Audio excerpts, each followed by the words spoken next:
So tonight we are welcoming Mark Fredson to the show. Welcome. Welcome, Hey, Mark. hey, thanks for having me. Mark is coming to us from his car tonight to avoid some sound. Does that mean that there are littles at home or are there just lots of things happening? There is a 3-year-old niece involved that Ah, that I just can't guarantee that she wouldn't barge in and make a bunch of noise. Very gosh, cute, adorable noise, but noise nonetheless. I love it. I love it. So where in the world are you coming Yes. to us from? I'm coming to you from very, very specifically my favorite spot in my hometown, or one of my favorite spots. It's hard to nail it down to just one. It's called Edith's Hook, which is in Port Angeles, Washington, which is right across the water from Victoria, Canada. Oh, nice. Um, Okay. it's like this 3 mile long, I don't know how long it is. I would say 2 to 3 mile long, like really thin peninsula, maybe like 100 yards wide, and then just goes all the way out. There's a Coast Guard station on the end, and behind me to the south is the town, and then north of me right now is Victoria, Canada, about 17 miles across the water. Wow. Very cool. I can see water behind you. That's Yeah. beautiful. Yes, Yeah, I yes. backed in so we could have a water background. I love it. Love it too. So we know that you were in Nashville and then you moved back home. Tell us a little bit about that decision and how that affected all of your career and everything. Um, Yeah, so I did the whole Nashville game for a while, for about 14 years. I moved there when I was 21 with a bunch of hometown boys. We were in a band called the Lonely H, and we were kind of like hometown heroes. Cover of the local newspaper. We ended up um, uh, being a part of this big battle of the bands in Seattle at the Seattle Art or Experience Music Project, and it was Oh, like yeah. 100 bands were vying, to be accepted, and then we ended up getting second place when we were freshmen in high school. That's Um, awesome. Cool. so for like a bunch of like small town guys, that was a big deal, and we kind of rode that wave for a while. Um, we got the interest of a couple like Seattle producers, and we ended up getting a manager and a producer and making a couple records that we released on a small label out of Seattle called Sonic Boom Records. Strangely enough, was started and ran by Nabil Ayers, who actually runs 4AD now. So Oh, he wow. definitely, yeah, he kicked it up a few notches, and he's releasing some really amazing stuff. I literally just got an album by Jenny Hval released via 4AD, so I listen to his, label all the time. Yeah, this is all very a roundabout way to say we were kind of like hometown kids. We were making records in high school. We'd get off school on Fridays and we'd take the ferry over to Seattle and play. And that just, we ended up graduating high school, put out our second album, hit the road for a couple years really hard, put out one more album, our third, and then we moved to Nashville kind of as like a central hub in which to tour out of. But we all kind of we held it together for one more album, but our dreams of like using Nashville as like a central spot in which to like be weekend warriors. It didn't really come to fruition. Um, I think we just kind of musically drifted apart a little bit. We kind of had this very small, kind of classic rock oriented box that a lot of the guys and myself, to a certain extent, were thinking inside of, and was really leaning a little bit more towards like more pop. I just really loved pop music, like top 40 stuff, and then old pop, 80s pop, and the things that I was writing weren't really coinciding with everybody's idea of what they thought the band should be and what our like musical wheelhouse was, with each other. And I always kind of had the idea of, you know, being the front man for better or for worse. Like I never really fully got into the side man life down there, but that is a totally a track that a lot of people end up doing, especially if they're not like the sole songwriter, front man. And so a lot of the guys in the band ended up kind of taking that route. And I, you know, having the band for my whole, like adolescence and adulthood to that point being my sole source of my identity. Like I took it pretty hard. I didn't really understand how to really tackle life in music and outside of music without, without my hometown guys with me.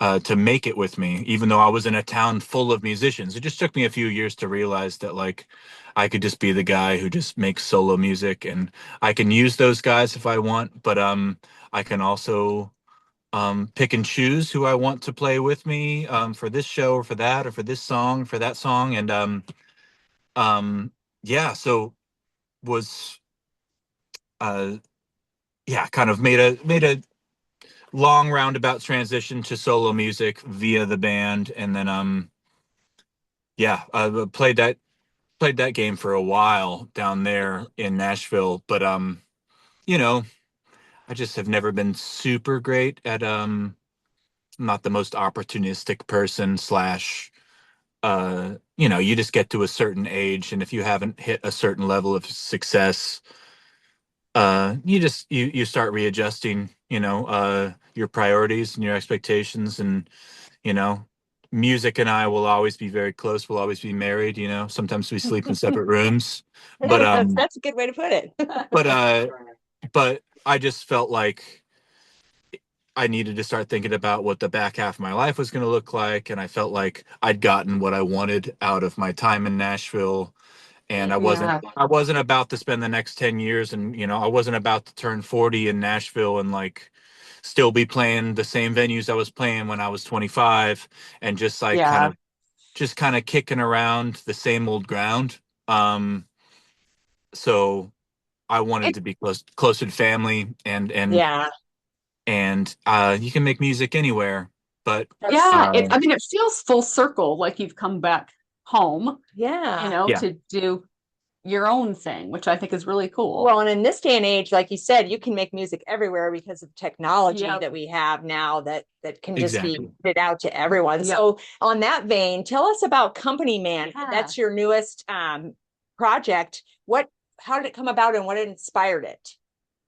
I think I've been, I had never fully made music into a like into a sole my sole financial pursuit. It wasn't paying the bills for basically the whole time I was down there. I had a couple cuts that were nice and helped me like invest in some musical gear, but for the most part I was working in like restaurant gigs. And I think I was just really starting to feel the I don't know, the weight of capitalism, and kind of the weight of like how different uh, bosses and owner operators of these places I worked at expected so much from me.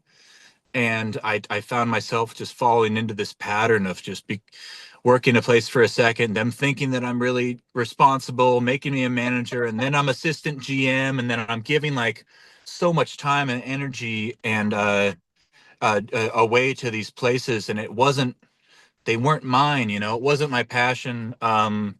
It was just something that you kind of like, that's what everybody did. You worked in restaurants because the schedules were flexible. But for me, I just kind of go whole hog in anything I'm doing, even if it's not my thing or my passion. Like I was still able to find have a source of a sense of pride about it. And I just was starting to step back a little bit and reflect upon how much given my pursuit of capitalism, how much I'd given of myself and my time, just kind of keeping the wheels turning in my own little way. Not that restaurants are but they're a large part of what does keep things running. People need to eat. It's important. Yeah. That's right. uh, so I think it was just these kind of big feelings, and then I was starting to deal with you know whether or not I knew it when I started writing the record. Like I was starting to come to terms with the fact that I wasn't the young gun that I once was when I first arrived in town. That I started to see a new generation start to kind of work the same scene that I had been working for years. And I just realized that like the things that meant a lot to me back then, and my priorities back in my early mid-20s, late 20s, they were just shifting, they were changing, they weren't the things that I necessarily cared about anymore. And it was, I don't know, it was, there was some sadness to it, and some a little, I was a little jaded, a little bitter, but at the same time, like, I wanted to leave town and reassess kind of uh my career prospects and what the rest of my life looked like. And I wanted to leave Nashville with my head held high, Yeah. without being the last one at the party, and kind of like take a bow and kind of let the young guys to hop on the same track that I was on, and wish them the best. But I had seen in my time as a much younger man in Nashville some older people still kind of clinging to this. I don't know, it's almost like a never land down there for a certain Yeah. for a certain group of people. I had seen what my future could look like, and I could be that aging hipster who just clings to relevance and like tries to hang out with the young kids and be the cool older friend. And um I'd seen that path, and then I saw the other path of like taking the bow, leaving town, playing one last show, and saying thank you for all the good times, but I think it's time for me to move on. So Yeah. so kind Did of kind of those two main themes were kind of what were coursing through the lyrics and the making of this album over the last couple years of my life in Nashville, as I was kind of yeah. writing it and finishing it. So you recorded it there? I Yes. I did. I Okay. did. And like we were talking about earlier, where you can do music anywhere, just, they're all Nashville cats, and I recorded some of the guitar and the bass, in my little home studio. But Very cool. but the drums were all flown in from a guy that lived in Nashville, but he just had his own home studio. So Well, it's still that kind of like sharing over the airwaves thing. You can do it anywhere you want to, regardless of where you're at, sort of thing. So I was mhm. still making some of it remotely, even though they were in town. They were just in a different part of town, Yeah. and they were getting to it whenever they had to, conveniently get to it. So, yes, I Very did. cool. I did finish tracking it right before I packed up the U-Haul and headed back, about almost like a year ago to the day. And then it just took. There's a few false starts with getting it mixed, and the first mixing Yeah. engineer didn't work out, and then I had to kind of wait to get on the schedule for the next mixing engineer who could take it on, and then we finally got that mixed. Took maybe like a month and a half. Of kind of like back and forths, kind of like sending me mixes and then sending notes, and then rinse and repeat sort of thing. That probably got finished in like mid-November, and then mastered a month later, and then you try to get all the promotional materials again, and then pretty soon it's spring, so Yes. Yeah. a Yeah. little Yeah. bit of a timeline, not that you asked for it, but But thinking of that, so is the next plan to tour with the album? Or what are you working? What's next? um that's a great question. Touring's probably not in the cards, because it's just financially not very feasible for me at this moment. I don't know. Like I said, I, I came back home and I started going back to school. Um, Oh, yeah. uh, so that's kind of where I'm at. I wanted to put the record out. I wanted to have a really good push. I wanted to make sure that the visuals were really great, make a really cool video, play a show in Seattle, maybe in my hometown. I got a show in Seattle coming up with some old friends. Um, but as far as a whole like tour goes, it's not in the cards. I don't think the listeners are there.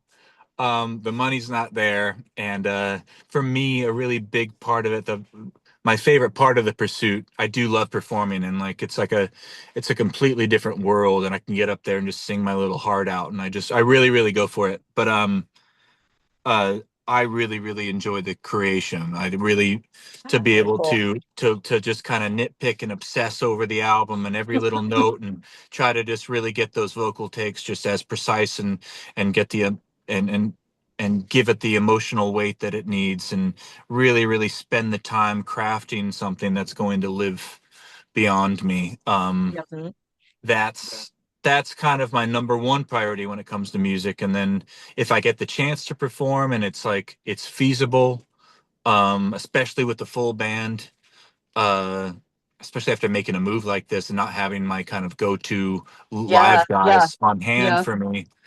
Um, yeah, there's a lot of puzzle pieces that are missing in as far as the live aspect goes right now, which is kind of sad. I've got a little bit of a taste of it recently as I played a few songs in town last week. My mom put on kind of Sweet. like she put on like a protest night, like a she called it a night of noise with some protest songs, some live music, some presentations and sign making materials for people to I hit love the it. streets in this fraught time.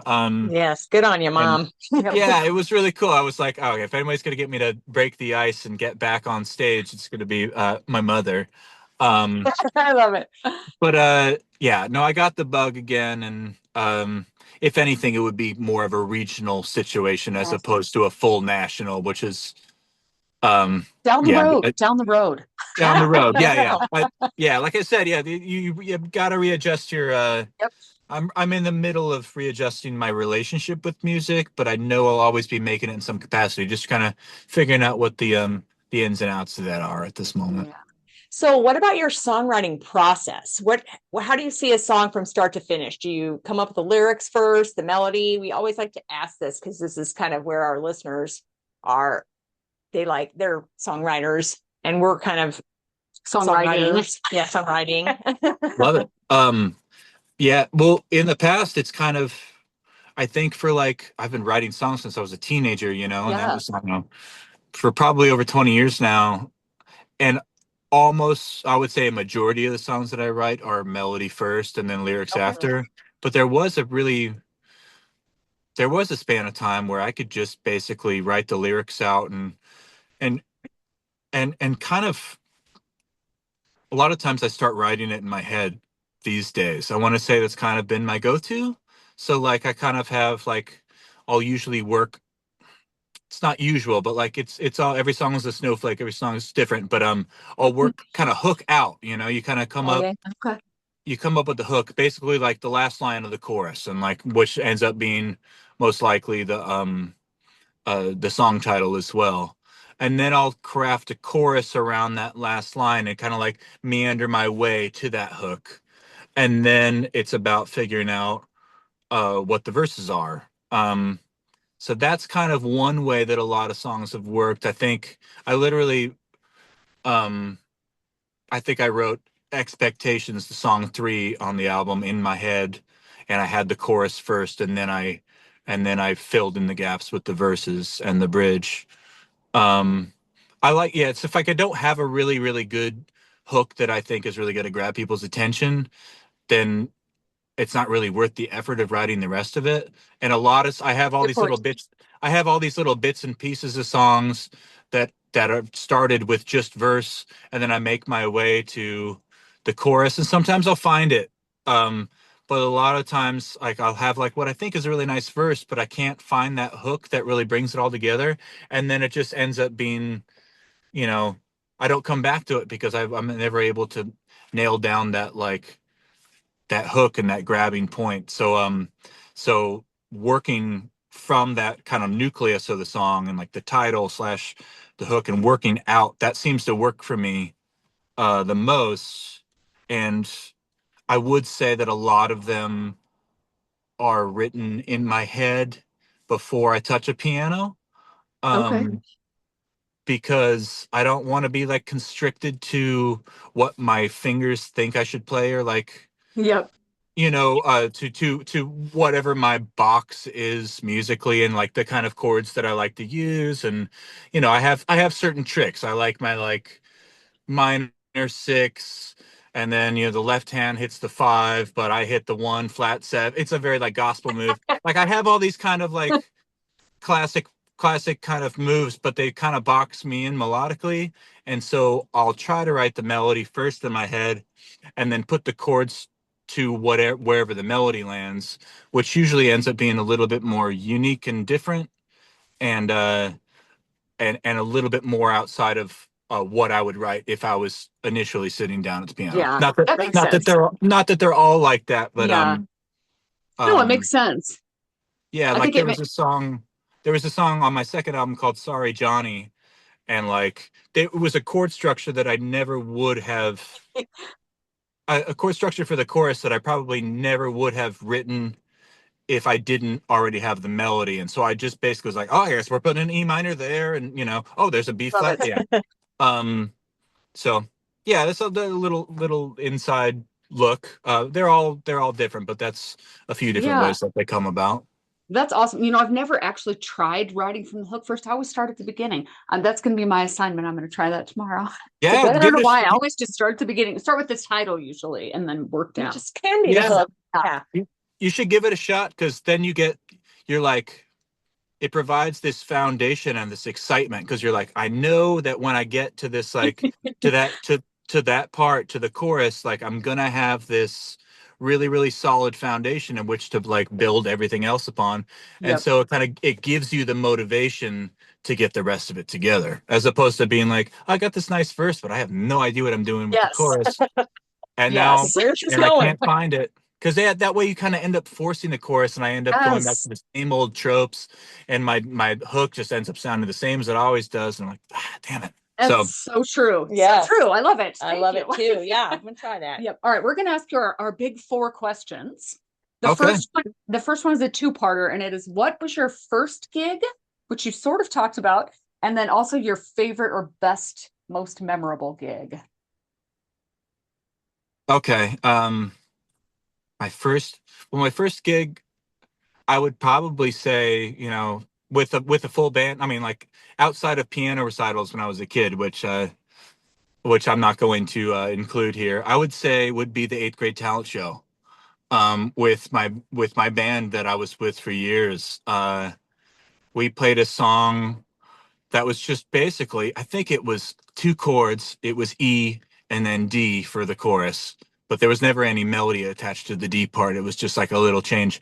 Um, it's that kind of Nirvana style where you have like, Yeah. you basically work the same chords, but then you just hit the distortion pedal when the chorus comes in, that kind of like Love it. soft, or that soft and then loud dynamic that once you unlock that when you're a kid and you start making music, you're like, the gates of heaven open up. You're like, oh, I got it. Um, it was a song called Sam Can Stop the Rain.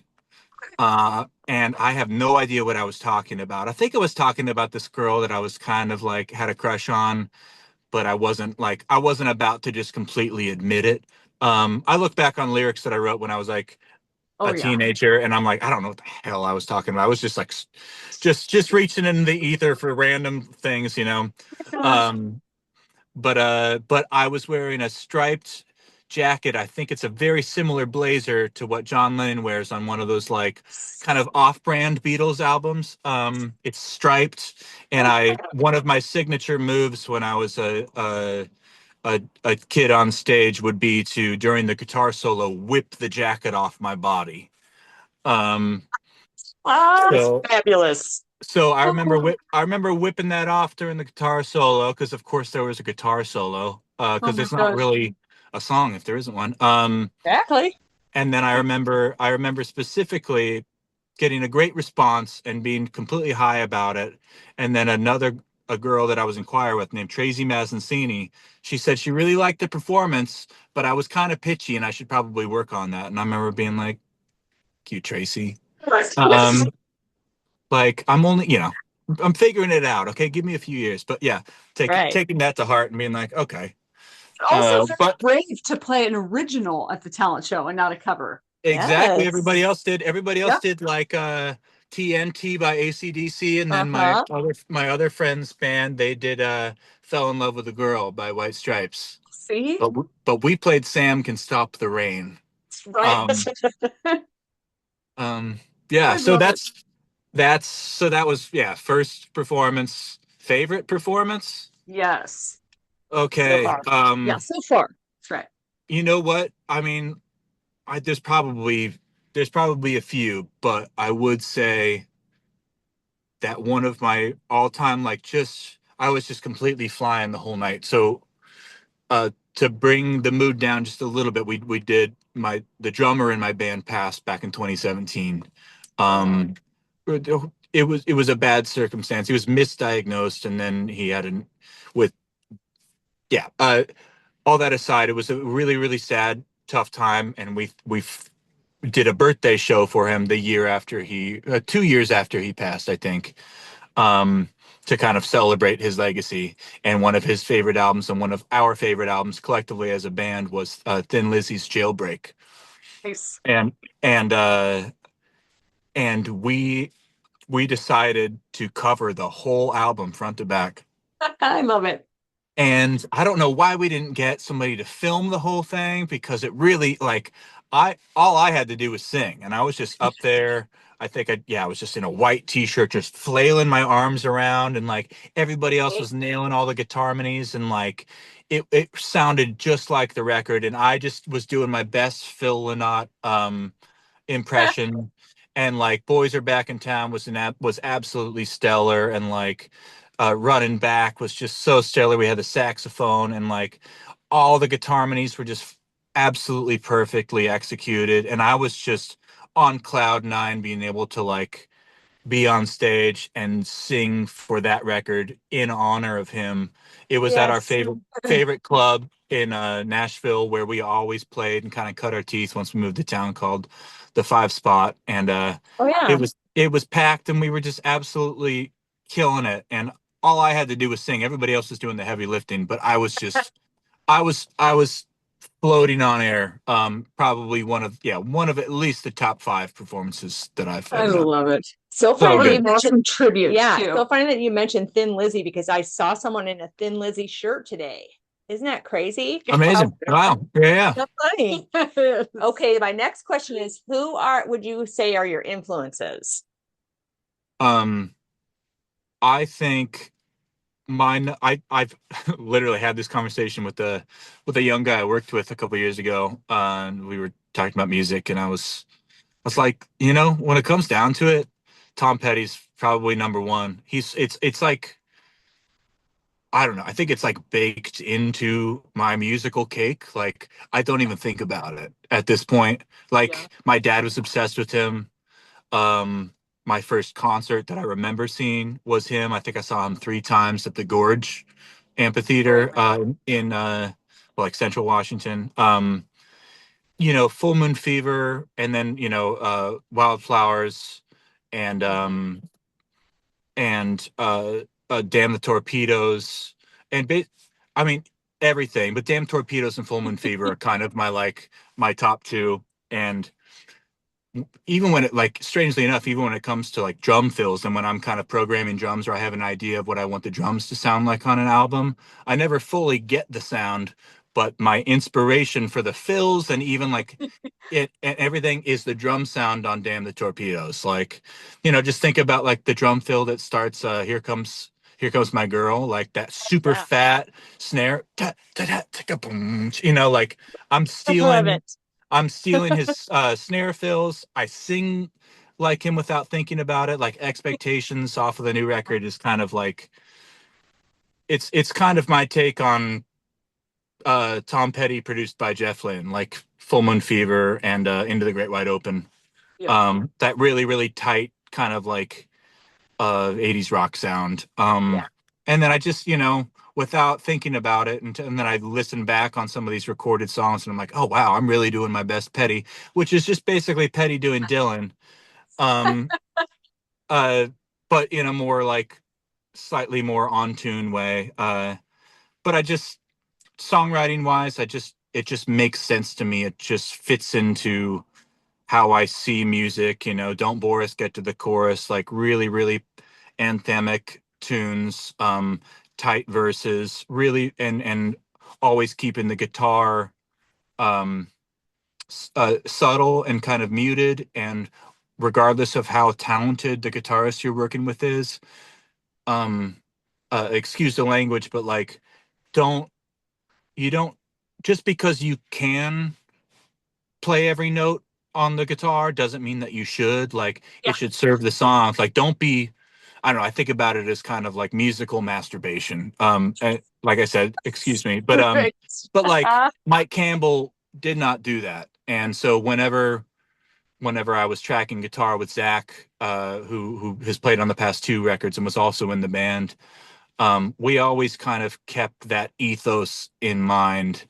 And so like, I don't know, he's he's a guiding light in a bunch of different ways. Like I love the way that his drums sound. I emulate his voice. I emulate his production. I uh I end up singing like him without realizing I'm singing like him. You know, the list goes on, but I think he's just an absolute legend, and Absolutely. it's like a comfort place for me. Like if I'm in a bad mood, I'll throw on Damn the Torpedoes and just like crank it, and it just like immediately like just, let it wash over me. Love it. So yep, that's definitely one. Warren Zevon is is uh, is high up there, especially his vocal delivery. Like I think I'm kind of doing my best Warren Zevon impression on the song That's That. Where he sings kind of bombastically, even if it's like kind of funny, even if it's a little tongue in cheek, he delivers it straight faced, and kind of with like a fist up in the air, like like I think I'll hit the sack, like that's what that was a Zevon impression for that song. So and just yeah, definitely a little bit more of the piano. Like I kind of stole his second album cover from my first album cover. I don't know if you've seen it, but I basically just wanted my album cover to look like Excitable Boy. And Oh my gosh, that's so cool. if anybody got the reference, they got the reference. That Billy Joel's up there. Billy Joel is a top fiver for me. I mean, there was a long time where I think he was number one. I'm not. Yeah, I don't. We don't need to rank these things, but he's up there for Nope. me. I saw him at Madison Square Garden for my 29th birthday. That was a bucket list thing for me. And then I saw him down at the Atlanta Braves Park too. So I drove down there to see him. Um, I just think that there's like probably like 20 songs that are just like American canon, like Yes. uh and there's a lot of throwaway ones that I do not listen to. There's a sweet spot era for me from about Turnstiles through The Stranger, where I Okay. thought that he could, you know, he was just absolutely on fire. And then for me, it's Glass Houses all the way. His least piano centric album, the one Funny. where all his Yeah. promo material is him with with a Telecaster. Yeah.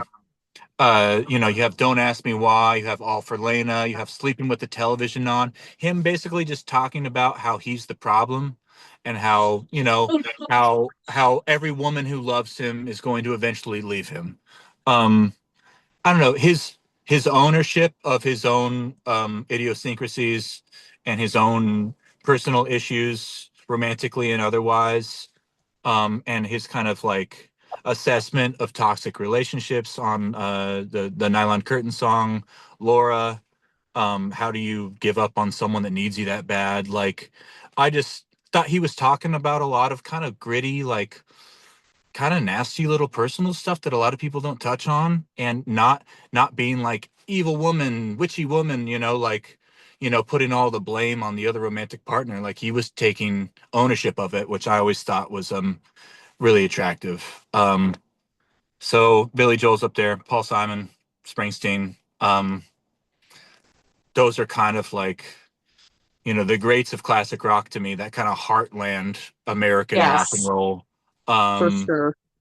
but modern, I'd say I've really been a huge fan of Haim for years and years. Nice. Okay. Yeah.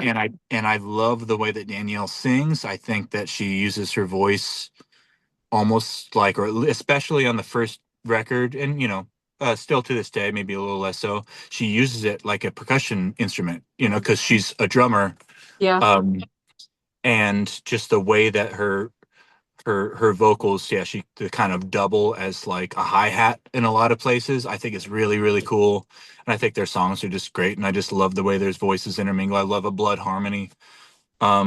I think their percussion or their production is absolutely amazing. Very excited for their new album. I just think they always put out stellar work, and I've seen them live a couple times, and they're just always such a blast. Um, I just got the new Jenny Hval record, that 4AD record I was talking about, and Yeah. she makes really like. Also, is it Hval? I literally never heard I anybody. don't know either. It Okay. is Is it Vol. Vol? Yeah, it's the H That's what I silent. would say. But it's like really, really like ethereal. I don't know. She's always pitch perfect.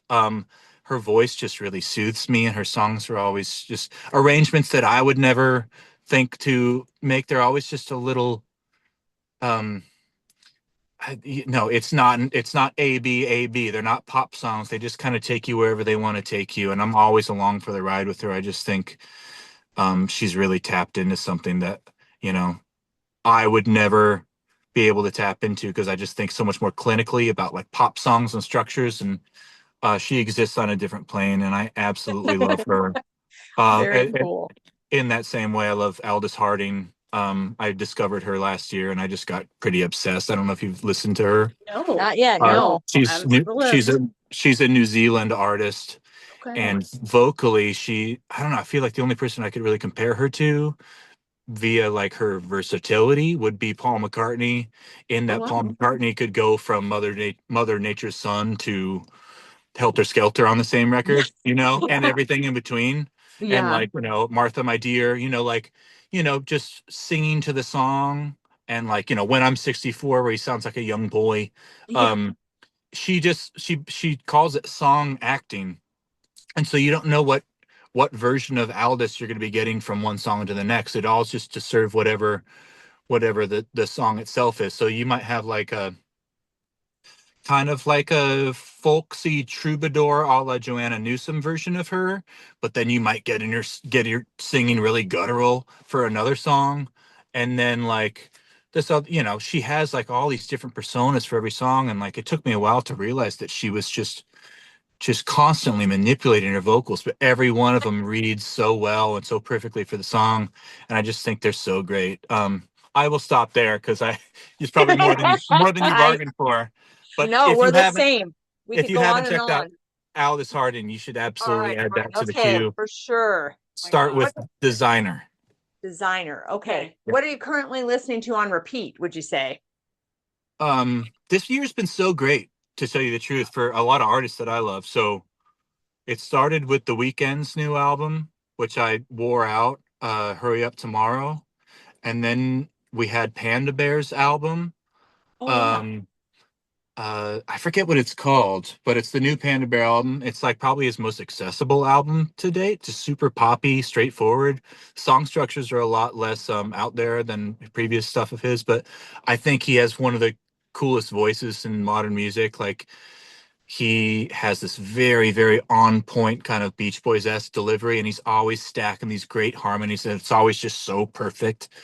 Um, I think his melodies are just like timeless. That Perfume Genius just put out a record, and I've always been a huge fan of his. Um, so his album's really cool. It's a little bit more organic sounding, a little less electronic than some of his previous stuff, but I love it, and I'm still diving into that one. Um, the Jenny Hval record just came out on Friday, and I'm really into that. And then Craig Finn from God, what band was he in? He was in like I can't think of it right now. He was in like a big band in the 2000s, kind of Springsteen-y anthemic rock, but like a lot of story songs. Can't think of his band's name, but Yeah. I don't because know I that did I know. well, he just put out an album produced by Adam. I can't pronounce his last name, from War on Drugs. It's like Granted Duchiel. Um, but it's like all these kind of midlife story songs, um about like, you know uh helping his sister out with the rent while her teenage daughter is smoking Virginia Slims and hanging out with boys that the mom doesn't approve of. But it's all with this like Adam from War on Drugs. He produces, all of his own War on Drugs stuff, Mhm. which is very anthemic, kind of like heavily indebted to like Petty and Springsteen, but Yeah. with his own kind of a little bit more jam bandy vibe. So I he's starting to lend his hand to other people's records. I think he produced the new Sam Fender album as well. Oh, cool. Yeah. So it's this like super anthemic driving dono dono dono and great guitar work and great production, but with these really lovely, rich, detailed stories about midlife that are really kind of hitting for me. Um, would highly suggest listening to that record too. It's called Always Been. I'm Um, writing it down too. so it's been a great year so far. I mean, what it's only Hey, Hey, May, I know. and that's I not know. even every one. Like I feel like I'm There's so missing a many. I couple. know. Yeah, like I I'm- love your descriptions of them, oh my though. gosh, That's I know. fantastic. One more, Destroyer put out a record too, Oh, and okay. I'm absolutely obsessed. When I didn't mention them earlier when you were talking about influences. I don't know if I could ever really sound as smart as he is. Dan Behar, I think is his name. Um, I recently discovered them in the past few years and like have just fully immersed myself in like their past maybe 15 years worth of discography, and they have way more than that. But he put out a record called Dan's Boogie that I'm really very much enjoying as well. And he's always just kind of stream of consciousness lyrics, and the production's always just really kind of crazy fun synths and strings, and like they're just, you can tell they're having a really good time in the studio. So Destroyer is gotta be a top 5 modern band for me as well, and they're always putting out great stuff every couple years. So all right, Love it. Cool. Love I'll it. leave No, it I love I'll leave hearing it all there. those. I do know. I love your excitement about all of it. Me too. It makes too, me excited. yes. Like I was saying, like I told my girlfriend the other day, I'm like, wow, what a great year. So much great music that I love is coming out like in the first few months. Like I'm being blessed musically this year for sure. Before we run out of time, I want to make sure we get this in. Could you give us a shameless plug? Tell us where we can find your music, where we can find merch from you or anything like that. If you're on Bandcamp, social media, any of that stuff. Yeah. Most of my regular updates are going to be on Instagram, and my handle is Mark of the Feast, kind of like Mark of the Beast, but Feast with an F. I worked at a deli, and fantastic. it went from there. Very cool. That if you want any CDs, I actually have my first album on CD and on my fourth album on CD, which is the most recent one, Company Man. I don't have them listed on a site, but if you just slide into my DMs on Instagram and just say you want one, I'll get your address. We'll figure out some sort of Venmo payment, and I'll get Love it to it. you in the mail the next day. That's how I'm doing things. That's how small this operation is right now. Music's just on Spotify under Mark Fredson. I got it all under there. You can buy it on Bandcamp as well. It's on iTunes. But yeah, but a physical CD is it's hard to compare to, Yeah, to have absolutely. it in Agreed. your hand. It also sonically just sounds so much better. The quality is legitimately like 3 times better than the streaming quality. So Yeah. like, Agreed. Yep. if you really want to Yeah. hear it the way that I intend you to hear it, you should buy one from me. Absolutely. Very cool. Well, Shameless thank you. plug. Yeah, Initiated. shameless plug. That's I love what we it. love. Thank you so Oh my much for gosh, taking the time yes. with us from your car, live from your Yeah. car. Yes, this has been great. Yeah. Yes. So many new things I'm going to check out. So Yes. thank you. Yeah, no, I'm excited for you. Follow up with me about Aldous and Destroyer and Craig All Finn and all right. that. Let me know what you think. We will. It's been a Okay. Thank pleasure, y'all. You Yes. too. Have You a take great care. night. Have a Yeah, good you night. too. Thanks Nice so to much. meet you. Bye-bye. You Bye-bye. too. Bye.